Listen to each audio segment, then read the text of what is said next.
ઓફિસમાંથી રાતના સમયે સીપીયુ અને કીબોર્ડની ચોરી કરનાર આરોપીને મુદ્દામાલ સાથે ગણતરીના કલાકોમાં જ પકડી પાડતી ઉધના પોલીસ સર્વેલન્સ ટીમ ગઈ તારીખ 23/2/2026ના રોજ રાત્રિના સમયે Udhna road number 3C1 Mexican plaza ઘાયલ સ્પોર્ટ્સની બાજુમાં આવેલ કેબી એસોસિએટ નામની વકીલની ઓફિસમાંથી રાતના સમયે એક ચોર ઈસમ ઓફિસનું શટર ઊંચું કરી કાચના પાર્ટીશનનો નીચેનો લાકડાનો ભાગ તોડી ઓફિસમાં પ્રવેશ કરી સીપીયુ અને કીબોર્ડ જે બંનેની આશરે કિંમત ₹30,000ની મતાની ચોરી કરી નાસી ગયેલ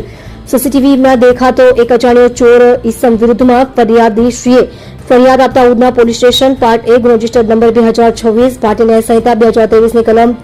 331(4) 305A મુજબનો ગુનો રજીસ્ટર્ડ કરવામાં આવેલ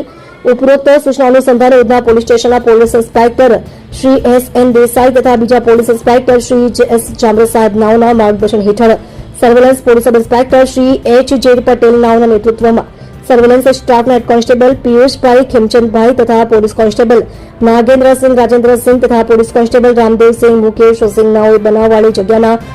આજુબાજુના સીસીટીવી ફૂટેજના આધારે સદર ચોરી કરનાર આરોપી નામે રિઝવાન ઉમર મોહમ્મદ શેખ ઉંમર વર્ષ 28 ધંધો મજૂરી કામ રહે ઘર નંબર 682 મસ્જિદની ગલીમાં સંજયનગર ઝુંપડપટ્ટી રોડ નંબર 0 ઉધના સુરત નાને પકડી પાડી ચોરીમાં ગયેલ મુદ્દામાલ રિકવર કરી ખૂબ જ સારી અને પ્રશંસનીય કામગીરી કરેલ છે।